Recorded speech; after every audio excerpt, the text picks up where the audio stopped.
Shridhi Kamala Shane Bhajatara Charana Deko Shantamone Premonayani Aparupa Priya Darshana Aparupa Priya Darshana. Namaste and welcome to SRV Oregon. This is the third interview that we're going to have today with Babaji Bob Kindler here at SRV. And before we start, we like to pray and create a foundation for our interview. And here at SRV, we try to do everything in our practice, in our sadhana, with intensity and sincerity and earnestness. The sincerity and earnestness are two of the most valued qualities that Ramakrishna points out as important in spiritual life. And so we try to keep that part and parcel of everything that we do in our search for the truth. And that's truth with a capital T, the truth that is eternal. A lot of the new age type dharmas, if you will, people are kind of chasing after what's new and what's novel. Here at SRV, we try to look for that which is ancient and traditional. Swami Aseshananda used to tell us, follow the tradition. So the tradition is one that's not only ancient, but it's eternal. And the truth that we seek is also eternal. Taking that into account, along with a predisposition to be authentic, we try to have that authenticity here also in SRV through the teachings and through our teacher. We are blessed, absolutely blessed, to have one of the disciples of Swami Aseshananda as our spiritual director. Babaji Bob Kindler is our teacher and spiritual director. He lives on the biggest island of Hawaii. He lives an unostentatious life and has squelched all desires. His students come to him for teachings, and he does not have any desire for them except for them to reach their highest realization. He is a knower of Brahman through over 40 years of study in his entire life, has been able to bring together two different darshanas, the Buddhist darshanas and the Vedanta pathway. And through his scriptural studies is able to inject and transmit those teachings into the very core of our beings as students.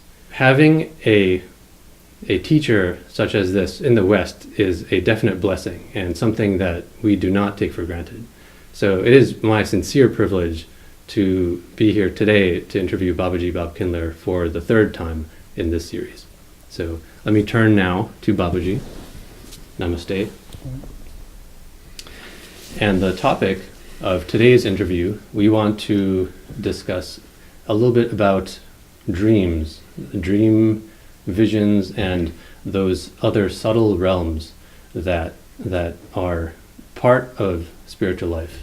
And in particular, we always recite the Gayatri mantra, Om Bhur-Bhuva Swaha. And first and foremost, all Hindu students learn about the three worlds, and the explanation of that mantra is that please allow the protection of these three worlds. So we all live in the gross world, but we spend significant time in the subtle realm. So what I'd like to do is discuss some topics of that subtle world, how it comes about, how we experience it, and also take some examples of times that we've been in the subtle world and how that impacts our spiritual life and how those can be teachings to everyone here. So I'd like to start off by just recognizing the importance of dreams in our tradition.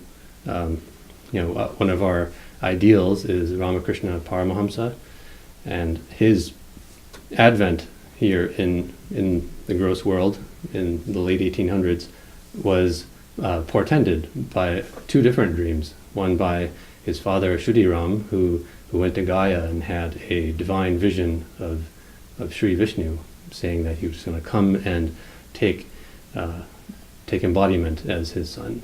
And the same with his mother, Chandra Devi. She had a vision in front of the Shiva temple, and this time Shiva came to her in a dream and said, you know, I want to be born in your family to expound the Dharma. So those are you know, very, very important parts of our tradition. Do you have anything you want to start off with on this topic? Just first? Thank you very much for reminding me about that. I mean, it's not that I didn't know it or don't know it. It sometimes is under-accented in the whole field of Vedanta, Yoga, Tantra, because dreams are of a passing significance in our tradition. And in other traditions, they're accented. They're almost major. So it's good to be reminded of that, because the tradition starts off, as it were, almost as an emanation from the subtle world. Sukshma comes out into Stula or Linga, the gross world. And that's one of the teachings that you have, is that you have more than one world and you have more than one body. Actually, you have three in a certain way of looking at it: Bhur, Bhuvaha, Swaha. And so it's good to be reminded of the importance of dreams. At the same time, we say, Vivekananda used to always quote the Upanishads, "From dreams awake, from bonds be free." So we know that there's a state of formlessness that is within us that I would say probably differs from the kingdom of heaven interpretation. I don't want to take a lot of time on it, but my own ruminations, because I'm an eternal student of the Dharma, Buddhism, Vedanta, Yoga, Tantra, and other systems, and so I will always be that. I don't think anyone could ever really master it. It's just eternal, like you said, and so you just open yourself up to the eternal flow of Mother Wisdom and be content with what she provides you with. But one of the things I've been thinking about in my own ruminations lately, and I ask students about it, is where are the kingdoms of heaven then? And they would say, well, Jesus said within you. So if you look within, then you're looking in your body, or blood, and various things, dhatus and rasas, they say in yoga. That's not the kingdom of heaven. You know, along with excreta and other stuff, bile, and you know, that certainly couldn't be the kingdom of heaven. So then where is the kingdom of heaven within? And the answer would have to be, with proper analysis, that it's in the mind, not in the brain, because the brain is also part of the body and has a little bit of facility for the mind. But so you might say, when you go into dream state, and this would only be true if you remained conscious in dream state, or somewhat conscious, then you're moving into the kingdoms of heaven. You'll do the same movement when you pass from the body in what they call death. That is a movement from the outer to the inner. And then so you're in the realm of dreams, you're really in the kingdoms of heaven. If the third eye becomes open, then you'll see all that. And of course then in India, the third world is causal. And that's your deep sleep state, and that's the meaning of the word Om. So these are very profound teachings: AUM, waking, dreaming, deep sleep. You know, outer body, inner body, or mind, and no mind. The kind of formlessness that happens to everyone tonight when their ego goes away. I start to get on, you know, teachings about this that I've just loved and taken in and contemplated for these 45 or so years, which I've been doing so in this lifetime. So that I would say about dreams, very significant if your consciousness is there, and probably not important to the seers and not important to the worldly. It's only the people in between these two sections that it becomes important to as signposts or pointers towards another existence, or these worlds, these inner worlds, which of course Brahman is beyond all worlds. So all those things are very profound ways of saying. You mentioned the ego goes away in the causal state. I have some questions about karma. You had mentioned, I think, in a previous class on Sunday, that karma is only real if you associate with the gross body, and when you're associating with consciousness, the ego goes away, and karma also then goes away. Right. Yeah, real, and that means not even real in the physical body. It's all very transcendable and should be transcended and neutralized. That's part of why you're here, to keep the karmic slate clean while you're in the body and to destroy the karmas that brought you into birth. Destroy means to neutralize them and not be under their weight anymore. Certainly by the end of your life, you're going to want to be free of these weights, and so you can exit the body consciously. And there's a whole art to that in our tradition, in Tibetan Buddhism, who's been meditating on that for 1,400 years now. So it's a whole cross-section of people who think this way as their ideology. They're not thinking in terms of a Big Bang or of a created soul. They're thinking in terms of one indivisible soul in which individuation takes place as a kind of dream. It's either on the cosmic level or it's on the collective level with your ancestors and celestials and so forth, or it's here in your face on the individual level. So that's all the realm of karma or maya, name, form, time, space, and nimitta or cause and effect. That might as well be karma. All a part of maya, those five. And so we have these kind of bookends of the gross world and the causal world, and so taking the subtle realm into account, if we can say that we're kind of halfway associated with the subtle realm when we're dreaming. Is there karma that you can work out in a dream or accrue, or is that not part of the equation inside of dreams? It's not really the way it's seen. I mean, all karma it's done here in nature in its grossest sense. I mean, the teachings is that the 6 transformations, for instance, are called the 6 billows, depending on if you're treating them through Buddhism or Vedanta. Birth, growth, disease, old age, decay, and death are all happening in nature. They're not happening in your soul. I told that to a group of prison inmates just the other day while I was talking to them. The very last thing I said was, all these things take place in nature, not in you. And they all smiled.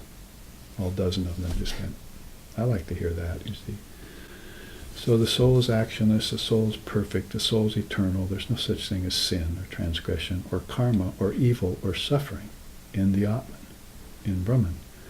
If you meditate on that and realize that, then imagine the ramifications of that for you, the apparently individualized soul, and how much peace that might bring, maybe how much bliss that might bring. Ananda. A lot of people with the last name Ananda out there. So that probably is best to be said. Then where does it take place? In this dream it takes place, but not in the dream state. It takes place in the waking state. You can't work it out in the dream.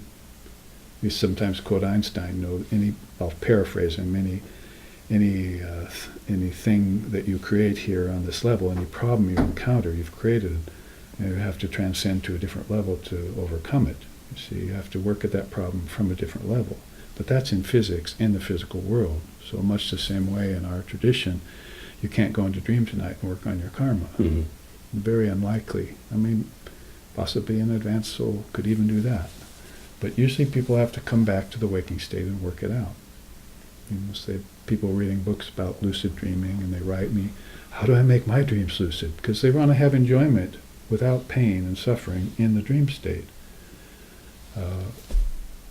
Probably wouldn't even benefit you, because you wouldn't retain memory of things that you enjoyed in dream state. You forget 90% of that. So you're going to have to wake up in the waking state. So in order to make your dream state lucid, you make your waking state lucid. That's kind of another way of saying, work out all your karmas here. Let your dreams then be radiant meditations. There's a song in India. We talked about songs in our last interview. A man has come to me from a land that never sleeps. He's transmitted me the Dharma. Now all my dreams have become radiant meditations. Beautiful. So speaking of radiant meditations in a dream, I'd like to maybe use this segue to jump into some of the experiences that you've had or I've had with you in my dream. Oh, yeah. So just to start that off, there was a very powerful dream, and one of my later questions will be how do powerful dreams arise? So kind of keep this in mind. I was in a dream, and it's funny that I don't remember anything that was happening, because at some point I realized that the entire scenario was false and I was in a dream state. And at that point I immediately wanted to get out, and I had this yearning desire. I kind of looked up and I saw the moon in my dream, and I immediately started chanting the mantra. And I did that with such one-pointed devotion, it really was the first time I really felt mumukshutva. I felt I needed to get out. And after a small amount of time, Ramakrishna's face appeared in the moon, at which point I woke up.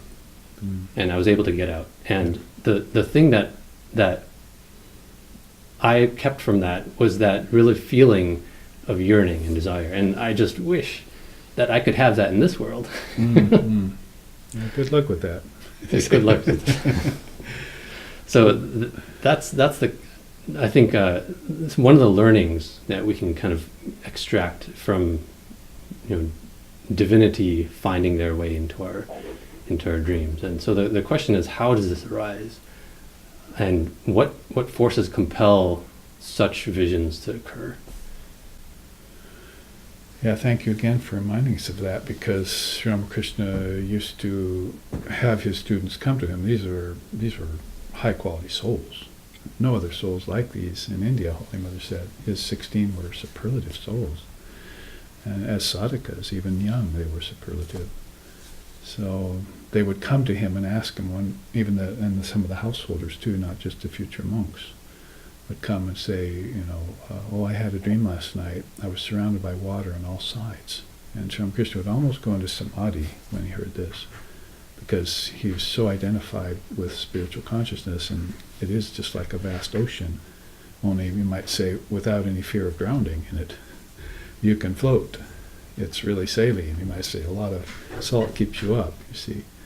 So you're floating in this ocean of awareness, sort of like floating in the cosmic mother's womb. Another song about the soul, how it feels so protected just before it gets born into this gross world, where all of a sudden it's open to all these dangers and risks and so forth. So those kinds of dreams, Sri Ramakrishna designated them very spiritual dreams, and very auspicious to have them. It does show, you just mentioned the word mumukshutvam, for everyone, that's the true desire for freedom. A lot of people have many desires to get free, or to be free, or to enjoy freedom, but they don't ever attain it that often. You don't see that many souls attaining it. But when you have mumukshutvam, then that's the fourth of three treasures. First three treasures: discrimination, detachment, inner peace, self-control, tiksha, ability to meditate on Brahman. All those things, the 6 jewels, led to this fourth treasure. Didn't lead to enlightenment. Led to this fourth treasure, which is the actual desire to be free. Very rare treasure. So dreams could be such a good indicator of that along the way. And that's why we kind of support examining the dream state in meditation. We also caution people about knowledge that you're going to transcend name and form, whether it be out here or in your mind. That's earth and heaven, basically. And the ideology in some of the Western traditions, or westernized religion, because there's really only Eastern tradition. In religions, there's no Western religion. There's versions of that. Of course, there's the indigenous peoples, and they also had a very deep relationship with dream. Shamans and so forth, for instance. So anyway, we caution about that, is that it's not earth and heaven are not the highest places. You're on a sojourn here. You've journeyed away from your true nature and taken on a body. And if you've identified with the body, you're lost, maybe for lifetimes. And it's only when you keep that identification with spirit and be aware of the risks of entering into matter, whether it be gross matter here or subtle matter in dream. It's just 2 kinds of matter: manifested prakriti and unmanifested prakriti, in a way, if you want to say that.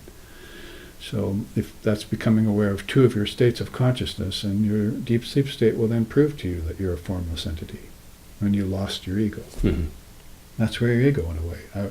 That same group of prisoners, inmates I was just talking to a couple of days ago up in Oregon, I asked them about their dream states and told them to sit there and think about it for a second. Who were you? Did you have a name? Did you have a form? Did you have children? Did you have money? Did you have bars around you? Were you imprisoned? And in deep sleep state, you were free, totally free. But since you were in a state of primal cause, then the karma of, you sometimes call it the silver thread, was not cut to your dreaming and waking states, sukshma and linga. Then the effect kicks back in, and you come back into the bodies. Well, that's not a bad thing, that there are souls who can do this consciously. Even souls living today, like Dalai Lama is here or something. You see people like that who have conscious births and conscious deaths. And they don't believe in birth and death after a while, because they just know it's a shifting of consciousness from 3 different worlds, or 3 different states. And that the ego is going to get more and more subtle and practically disappear finally in deep sleep. And then what would samadhi or nirvana be, if not the total wiping out, nirvana, or blowing out or making extinct of any sense of individuality whatsoever? The hailstone fell in the ocean, the game is over. And that's bliss and peace, like you had in deep sleep last night. So what is this big attraction, to coming to these worlds of suffering? And what is the body in the end but 12 pounds of ashes? Holy Mother. Holy Mother would say, yeah. This is the same time you have to be here and manifest your spirituality, help others, karma yoga, But this jnana yoga will loosen your bonds and finally cut them. So the 4 yogas, the new religion of the age, Vivekananda called it, is here amongst us now, can be learned, should be learned. It's not burdened down by baggage and weights of irreligion or old tired dogmas and things. Speaking of Vivekananda and the 4 yogas, I remember in the Raja Yoga, I read a passage about the Kundalini and how he was saying that dreams kind of are in the Muladhara, and if excited properly through meditation, then they rise up and hit different centers as they go through the Sushumna. Yeah. Is that the right explanation? So they're kind of stored somehow at your root? Yes, it's all that power stored up in the Muladhara chakra at the base of the spine. It just hasn't been uncoiled yet. Have you unfurled your sail yet? Have you uncoiled your coil? Kundalini teachers will ask you this, as long as they're authentic in the tradition. And they want, as you said, they don't have desire for you. They don't live an ostentatious life, and they can transmit this teaching to you so that this coil will awaken. Because she is attracted to what? Offerings of buffaloes and sacrifices at the altar, or plantains, or, there's a song in India that says she's not bribed by any of those things. You priests, you see. You're just sort of keeping her placated so she won't get wrathful on you or something, see. But what's she really attracted to? Wisdom. Divine Mother is the mother of wisdom, and she finds it ready to manifest itself again in the human heart and mind. She'll rise, and she'll take over like she did to Sri Ramakrishna, completely taken over by her. No will left. Shakale to Mariachi, you quoted that song.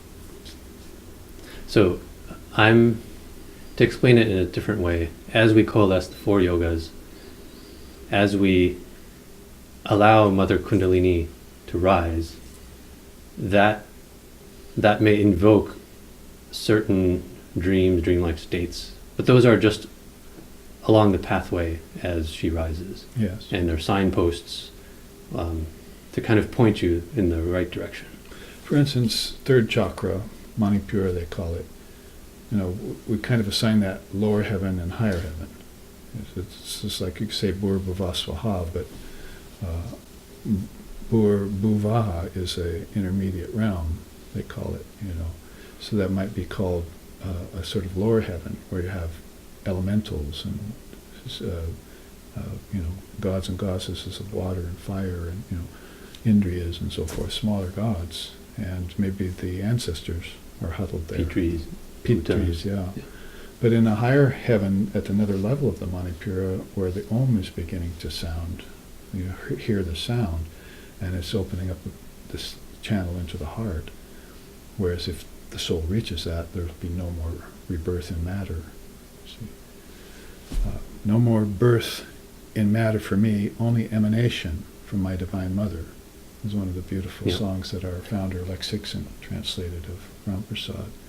So opening that up in that way, then the soul will rise above both heavens. The criterion for getting from higher heaven into the heart, loka, the love of God, pure love of God, is that you love God, first and foremost, as Jesus said to. So God can't fit easily. He's too big to fit into one religion. See? We have to hear that.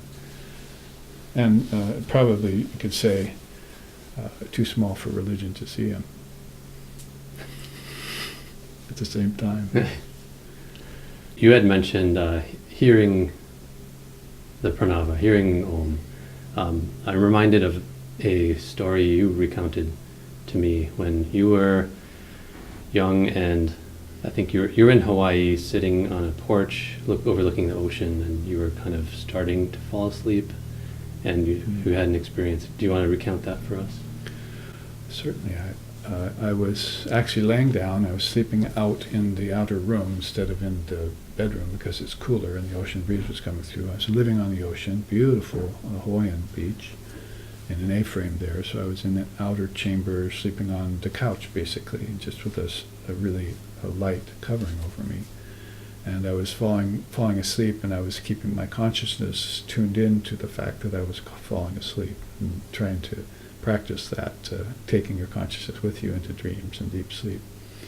And the ocean, it was summer, so these ferocious waves on the North Shore were inactive, that come in the winter, famous waves to surf, and they were all inactive, so it's just very flat, the ocean, very quiet, and so you could just hear the gentle lapping of ocean on the beach out there, just tiny little sound, And so I was there, and kind of that was acting as a background for my sleep and my meditation, and all of a sudden that sound, I fell to sleep at the same moment when that sound stopped. There was a lull in all the sound. You couldn't hear anything out there, and that transported me into a deep meditation, a kind of momentary samadhi, if you will. And it so shocked me that my body jerked, and I woke up and kicked myself. You just fell into a natural, beautifully natural phase of samadhi, and you didn't just keep yourself there. You see, the body again acted as a problem. Because it shocked me so much, I jerked and wakened. And it was a very profound experience, but you might say I was in my 20s, so you might say it was a precursor to things to come. Yeah, another signpost. Yeah, another signpost, sure. So it was beyond dream state, going into deep sleep, and I was aware of it. But it's so indicative of how people will fall out when they go into deep sleep. Because what is there to go into deep sleep anymore? You've kind of temporarily shed your baggage. That's kind of an important teaching, because it's the baggage that's dragging you back into dreaming and waking. Your karmas. Even good karmas will do this. So you want to be working, again, in the waking state, to be free of all karmas, and to enjoy bliss in this very life. Peace. There was another dream, I think I've recounted this one to you, is I was in my car, kind of parked at the edge of a cliff. My car had broken down, and I was wondering what to do.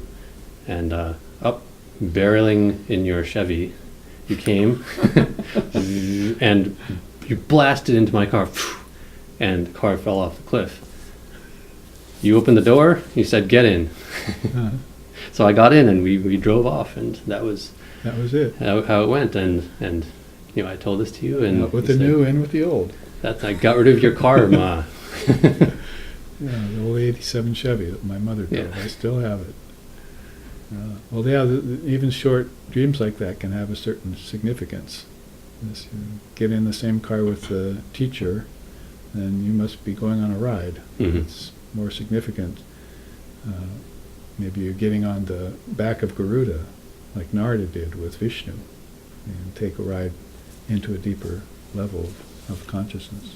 There's a story in the gospel where a devotee goes to Ramakrishna and explains his dream. The dream was, you know, again, there's water everywhere and people are about to drown, and a Brahmin priest just comes walking on water up to him, and this man says, how are you able to walk? And he says, oh, there's a pathway right here. I can show you the way if you wish. And he just kind of takes him on, and you know, so Ramakrishna hears the story and he says, oh my, like you must go and take the mantra right away. Like this is very powerful. Mm.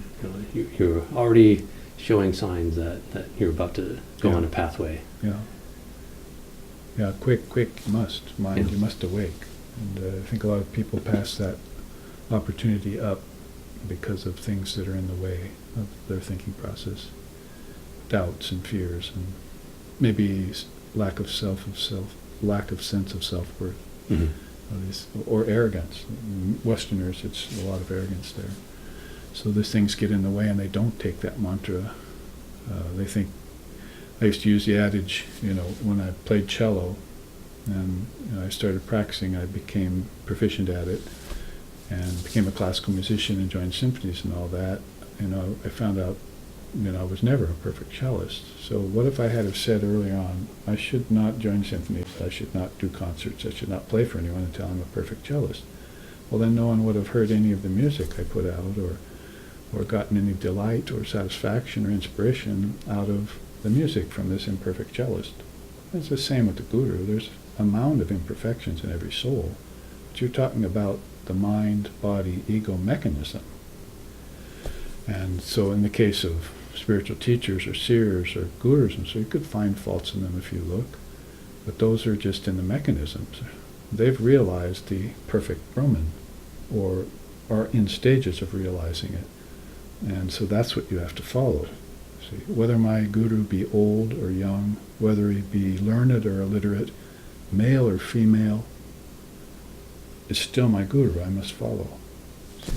Because it's up to me to follow and take those teachings that are being given so masterfully from that so-called imperfect Mhm. mechanism that you're Swami thinking wrongly about. Swami Damodarananda told us when we were sitting with him in India that any fault that you find in the guru is actually the fault in your own mind. Yeah, of course. Yeah. Not to get in off the topic, but is related, is that there are gurus you'll probably want to take with a grain of salt, Mhm. let's say, depending on what level of consciousness you're at. If you're seeking full enlightenment, then you're going to need a cobra, not a water snake. Mhm. Remember that story of Sri Ramakrishna. So you want that ego to be swallowed with one gulp. And if your ego's a frog, wants to croak once and it's all over.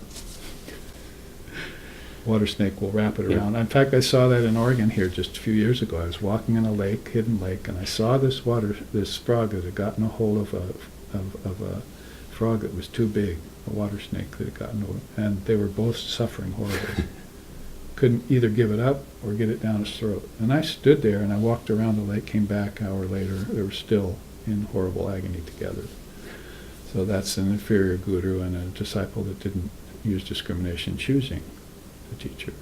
So it's not like when we quote these few slokas from scriptures that want to take you beyond your own imperfections, that we're throwing out, that everyone should be following these crazy wisdom teachers or something. Some people have to go very much by the traditional path and make sure of their progress that way. One of the other stories that you've told in recent memory is how sometimes you go into a dream realm where there are teachers and students who have invited you to come and give courses. Can you talk about that experience and what we can learn from that as well? These are experiences that probably have convinced me more than ever that the consciousness does shift to kingdoms of heaven within, and there are places there, or lokas there, that you become aware of your subtle body. And you might say, because I've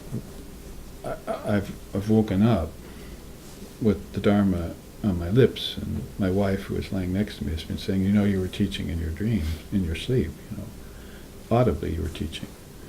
So, and that caused me to recount experiences I had about being in a subtle body, and then somebody comes and says, I want you to come and teach my students, and all of a sudden the scene changes, and I'm there with this teacher and his students, and I'm talking in the Vedanta, and then that scene ends or disappears or dissipates, and then I'll wake up, remembering that. And those are very profound, even if you say, it's just a figment of imagination of somebody who's been studying the scriptures for a long time, and so it's just kind of created in their own mind or something. But the real point behind it is you're not talking zeros in a dream. You're not having silly experiences. You're not at the level of superficial dreaming, obviously. You're at a very deep level of dreaming. So this might suppose, or presuppose, that there are different levels of consciousness to move to, not only in dreaming and deep sleep, but in meditation. And you could have these conscious experiences or more conscious experiences in that regard. Have you drawn inspiration from any of these, that charts coming out of these new realms, or Oh yes, yeah. I mean, music? Yeah, there's probably one of my most profound one that actually helped me, because the teaching is that you should waken, you should connect waking state with dreaming state and deep sleep, because that's the AUM of Om. Well, Pipalada is one of the great rishis who talks about that, and like Taittiriya Upanishad and others, where if you leave these three matras of Om disconnected, you wander, he says. You wander the three worlds without knowing where you are. So it's profound to find a sloka like that. So people who don't wander, who travel on purpose, it's sort of like the difference between someone who just gets in a car and says, well, whatever, man, whatever, and or a person who actually gets out a map and says, I'm going to plan this route out, and I'm going to be conscious and be very mindful of what I do. So if you have the wherewithal to do that over years of meditation and study and so forth, then you're going to have these profound experiences. One of them that happened to me to connect the waking, dreaming, and deep sleep was that I was in this very beautiful place all of a sudden, and I was conscious, and I walked across this field, and there was a table there, and sitting at the table was Mother Kali, Mother Durga, and Sri Ramakrishna. So for some reason, being with Mother Kali and Mother Durga was very natural. It's like I've always been their son. But I sat down at the table with them, and I was talking and listening to them talk, and Sri Ramakrishna kept talking. And every time he looked at me, he looked past me like this, and looked at them. And saying, I wish he'd look at me. Because it was like Mother Kali and Mother Durga were there. Finally he stopped and looked at me, and I had this, in the dream, I had this really important feeling of being included, and you might say that the deepest type of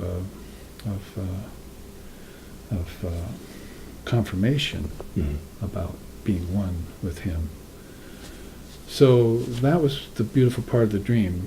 And I'd been walking, I left the table and walked, and I saw some other people in a building, and they were talking Dharma and so forth. Then I walked back the way I came, where the table was, and that wasn't there anymore, but there was this big pool, like an emerald pool, and I walked to it, and I said, I'm going to get into it. And then, so when I started to get into this pool, this little tiny dog animal went with me, and Mother Kali was on my shoulder, little tiny Kali. So I got into this. I saw their reflections in the water. It's all very real and beautiful. I had no thought of anything else, but this beautiful place I was in.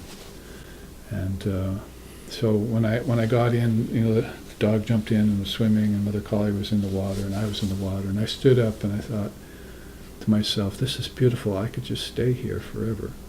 And I thought, oh, wait a minute, my body is back on earth sleeping. And this was a conscious thought came to me.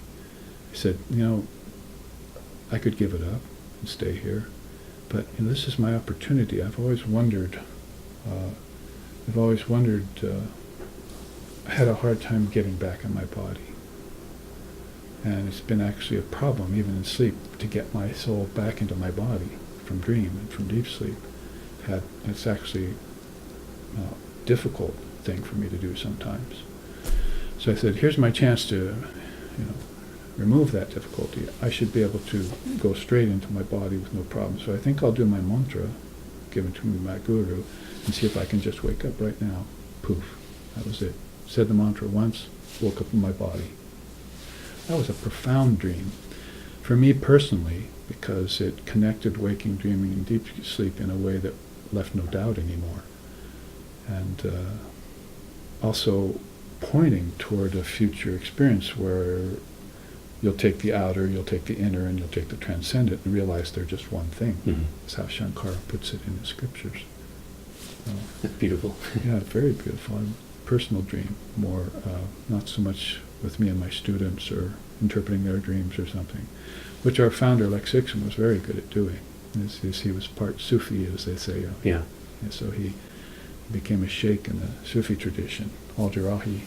And they have some tremendous tradition behind dream analysis. It's very big for them. I mean, I've been there with him and his Sufi students when they relate their dreams to him. I mean, they dream in Technicolor.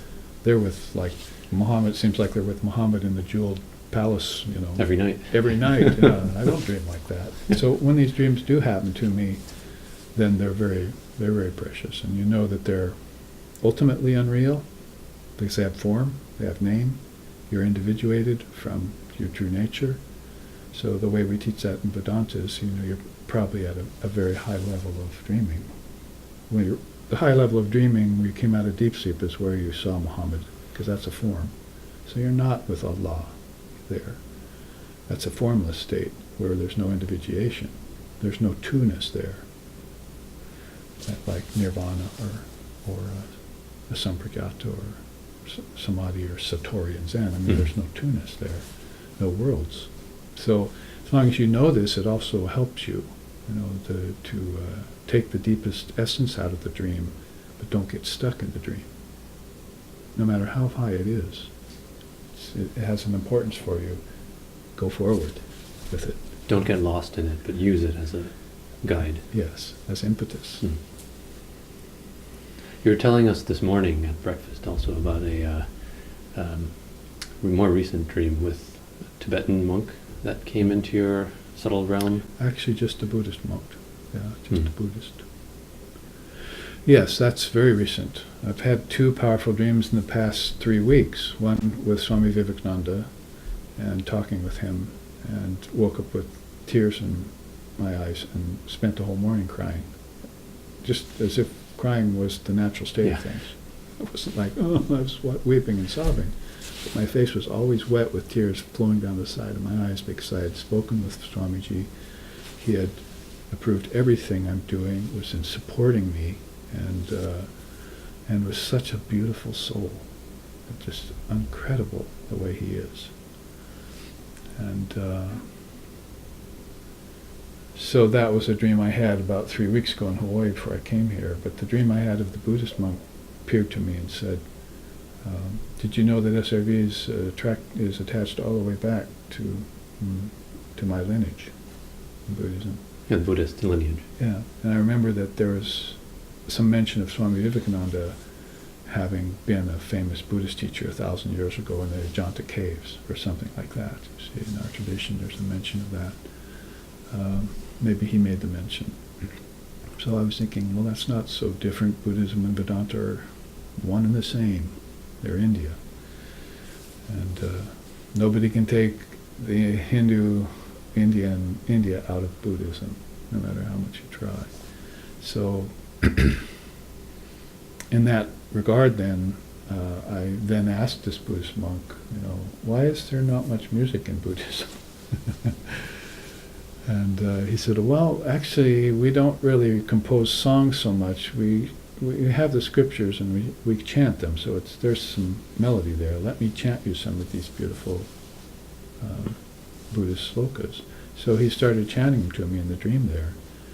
And I started recognizing them, very familiar. And one of them all of a sudden was about Sri Ramakrishna. And I remember thinking, boy, Sri Ramakrishna is also in Buddhism. And Buddhism is also in Sri Ramakrishna, because there's a song about him in this tradition. And the song was so profound that I recognized it. And, I'm a facile musical mind. I wouldn't forget a song like that. I'd wake up and go write it down and put chords to it and remember the words and the music. I couldn't when I woke up. But it was so familiar to me when I was hearing it from this Buddhist monk. So that was kind of the end of the dream, but one more thing is that I got up and started dancing to that song. Then I woke up. So that's my most recent spiritual dream, everyone. Now I'm a mere fakir. I've said everything.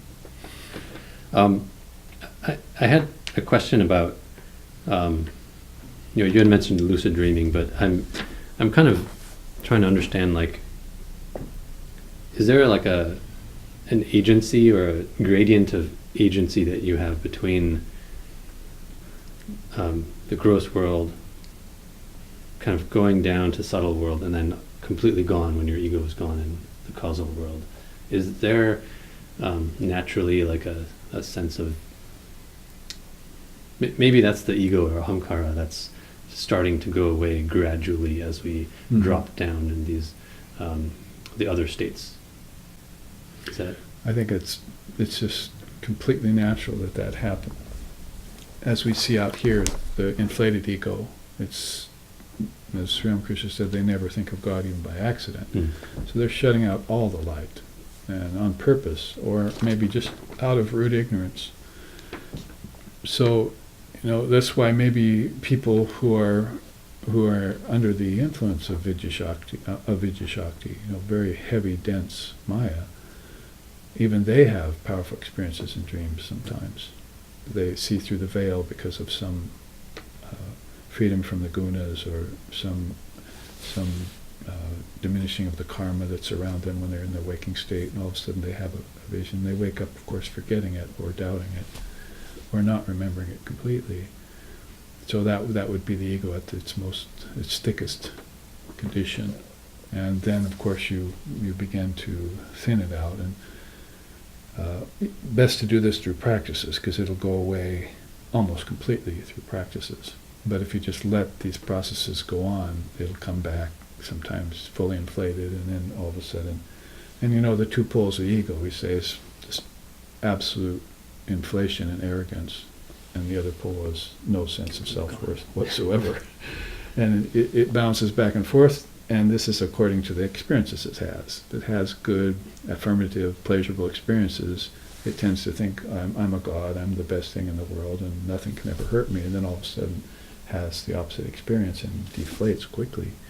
Well, that's not what happens in spiritual practice. Sri Ramakrishna said that pakvahamkara and apakvahamkara are the ripe and unripe egos. So you'll want to, on purpose, deflate that ego, because they say, selfishness is God's, likes that the least. He likes the selfless. And it's obvious when you find a selfless person, somebody who's attained any amount of selflessness, that God dwells in them more than in any other person. So you want to ripen that ego through practice, and so it won't come dancing back anymore. And then you see a person who's, the first signs of that is probably peace of mind or contentment. And then after that, higher wisdom begins to dawn. And pretty soon a kind of equanimity that's almost transcendent in the body.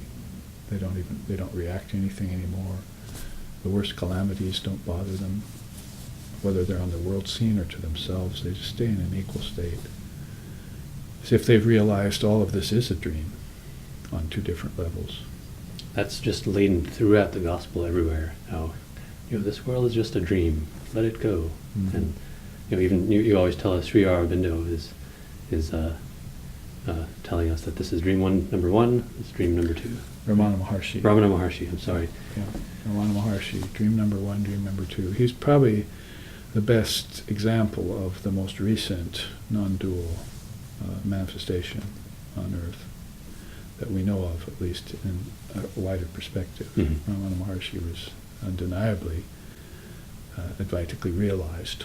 So if he comes before you in the body in 1900s, and says, guess what, dream number one now and dream number two in your sleep tonight, or reverse, however you put that, then you can begin to believe it and start to see through it, pierce those veils, and wake up in the waking state, as our founder Lex Sixon used to put it. You must be immediately awake here to all your powers and capacities. And actually, how else are you going to see Brahman here? You can make it Because you here. won't see it any other way. Brahman's not on earth, Vivekananda said. God is not here. This is in God. So you're going to have to start thinking a little bit differently. A 2% shift of your consciousness is away from the conventional ways of seeing. And then you'll have to practice these exercises that diminish the ego, so that you can eventually look at Earth and everything here and say, all this is Brahman. How else is that going to be possible with anything else in the way? It's actually a trespass against the Advaitic laws to say all this is Brahman, unless you fully realize it. That's a problem with some pseudo-Advaitic kind of leanings that are happening today in the West. And then they follow it up, say, you don't have to do practice because you're already that. I accept the last part of your sentence.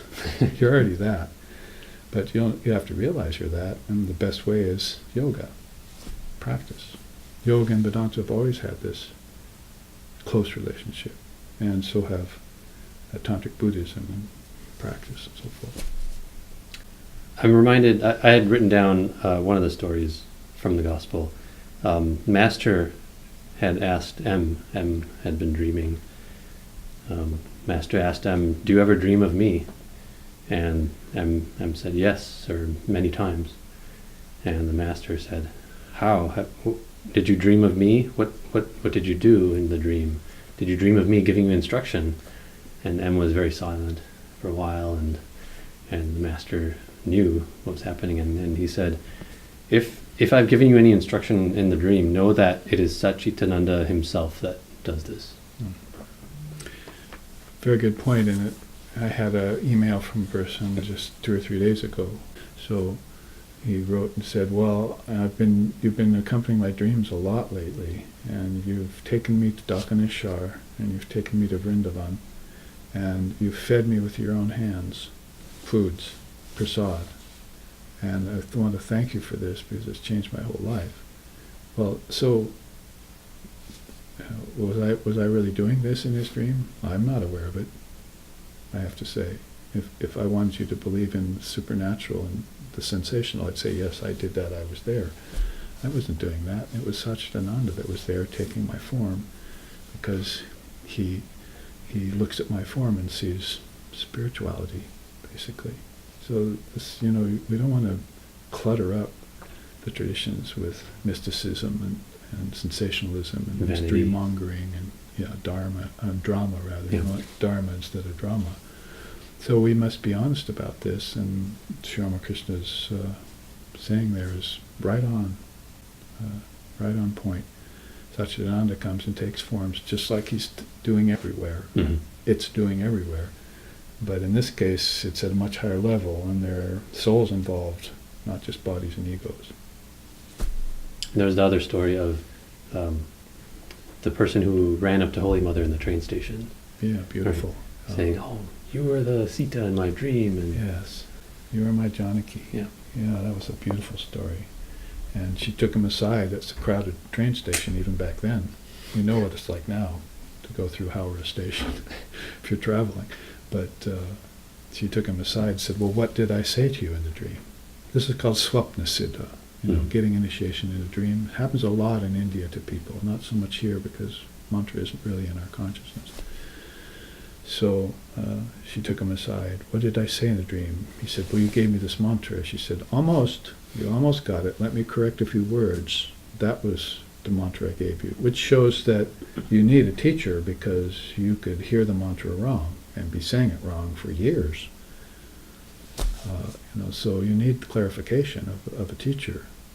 To think you can get enlightenment without a guru is like trying to grow crops only at night, Lord Vashishta said. So you need this for clarification, not for personality worship. Guru's a principle, not a personality. So if the guru teaches that and knows that and then helps you and has only your own highest good in mind, then that's the guru for you, you see, and will lead you to the highest realization that you yourself will have to walk the path. So anyway, I think they parted maybe never to see each other again. I'm not sure of that, but that might have been mentioned. So, he comes from just in India having this dream, runs into her in the train station, and she checks his mantra. He recognizes her. Very beautiful. So you'd have to have been with her many lifetimes, probably, for that to happen. And how many lifetimes has she taken?